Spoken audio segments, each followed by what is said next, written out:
What is up, guys? It's Turbo here, and welcome to episode 117 of the FIFA 14 career. Today we have a rare double episode for you. I'm going to put two games into this one, just because those two games are so nice to watch and to play. We score a good number of goals against Swansea in the league. Stay tuned for that. And then we have our first Champions League experience against FC Barcelona in the group stages. We are neck and neck. Both of us have 6 points in the group.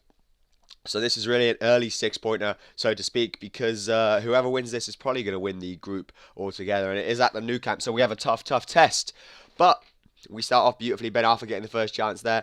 Unfortunately, not to see it go in or deflect. But Lloyd Crummy was on hand to tap in the rebound, or not the rebound, the cross that came in from Ben Arthur 23 minutes into the match. I think that took a little bit of a deflection on the way. Maybe an unlucky goal, but Remy scored his 6th goal in all competitions for this season. And have in mind, we're in mid-October. That is really good. He has a long way to go. But he can at least hit 20 goals this season, I think, is what I'm aiming to get him to. Boney trying to feed something into Canas there, but Mignolet came off his line quickly and stopped him before Yaya Touré took a touch, let the ball bounce a couple of times before he smashed it into the back of the net. There's a reason Yaya Touré is the best player, in my opinion, in FIFA, and that is why. Look at the power and the strength there. He just has everything. He has the passing, the strength, the composure, the shooting, the decision-making, the vision. I mean, he makes the runs as well. He is just a great player. He's like 39 now, and he's still a really good player. He's actually 34. Speaking of Yaya Touré, he nicks the ball thanks to his strength and then just smashes in another goal into the bottom corner. 43 minutes in to seal the deal, if it wasn't sealed already, and a goal going in before half time of course gives us the momentum going into the second half. But imagine a team with Lukaku and Yaya Touré. That would be horrific to play against. If I was a centre-back in the Premier League and I came up against Lukaku and Yaya Touré in the same team, I would literally cry. I would not bother tackling them. I knew it would be impossible. However, we're only 2-1 up, and guess what? Swansea managed to get a goal. Well, we're actually 3-1 up, but Swansea managed to get a goal before half-time. So maybe they would come out the second half, come off the blocks, and really give us something to fight for. Loic Remy trying over a kick, Christian Teo getting the rebound, and unfortunately it goes out for a corner. It was a good save by the keeper. Christian Teo perhaps should have done a little bit better before Honda whips it into Romelu, and if Yaya doesn't score, well, you know Romelu will. And Lukaku manages to grab himself a headed goal in the 73rd minute. I think that's his 6th goal in all competitions this season. I'm not too sure, but normally Remy and Lukaku go head to head, pace for pace, and whatever one gets, the other one gets, which is why I enjoy it so much playing with them. But Jermaine Defoe, Salah, and Jennings come on, having in mind that we have a Champions League match coming up, so I should probably rest a couple of key players. But I didn't really think about that. I sort of played all my strong players in this one game, and I didn't really think that we needed to rest them for Barcelona. It did come off. We did win 4-1 in the league, but it meant that I started off with a weaker team against Barcelona. We're still keeping at the top with Chelsea. We have Liverpool next game, so that's actually going to be a tough game. But there's already a little bit of a gap between us three at the top and the rest of the leagues.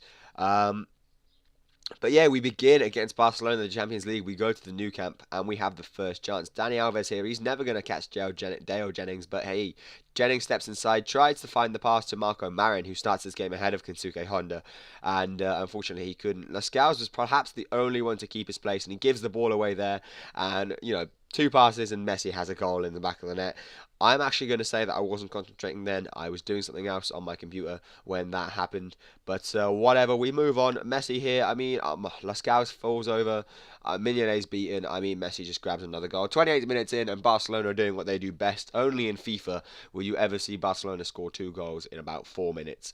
I mean, it's so annoying. Anyway, we put a ball over the top to Marco Marin. He takes a touch, and that should have been 2-1. And if it was, this game perhaps would have finished out differently. But you know, we're 2-0 down and we're struggling to find the ball, struggling to keep the ball, really. And, I mean, the chances we have been from set plays or random over-the-top balls, not really working our football as we normally do. I mean, second half starts, we're still giving the ball away in our own box. When is it ever good to give away the ball in your own box? I mean, the answer is never. You will never see anyone, any team, give the ball away in their own box. I mean, Dani Alves here is just rampaging forward. Luckily, Messi's offside. Otherwise, 3-0, I'd have been crying. That would have been an embarrassing victory for Barcelona. But 10 minutes in, we're still fighting. Lukaku, a lovely play back, putting it over the top for Defoe. And Defoe, in my opinion, that one was a taking out. I think, You know, any other day that would have been a penalty for us, but because it's the Champions League, of course, it wasn't. Anyway, Defoe came on for Loic Remy if you weren't too sure about that. Lascaux setting through Salah. Salah finally getting the chance to do something, and what a finish he produced. Wow, that was perfect. Off the post and in. But is it too little too late? 88 minutes in. I mean, we have 5 minutes to chase the ball, but of course Barcelona just kept it, and we do lose 2-1 in the end. So that means, I mean, look at the chances. They've had 7 shots on target. We only had 2, yes, but we had pretty much the same amount of shots. They had 8, we had 6. I mean, it was an even game. They didn't really deserve to win, but in the end, maybe they deserved to edge it a little bit. But the way they scored their goals really annoys me. Yaya's angry. I don't know why. He's going to be staying at the club forever. He's going to retire here. But look at the groups. Barcelona are on 9, we're on 6, and Spartak are on 3. So qualification is now in jeopardy, and we need to win our next games against Spartak and Celtic to ensure that we do qualify. But anyway, guys, thanks for watching this episode. Hope you have enjoyed it. If you could please leave a like rating, I'd greatly appreciate it. And apart from that, I'll see you all next time. Bye-bye.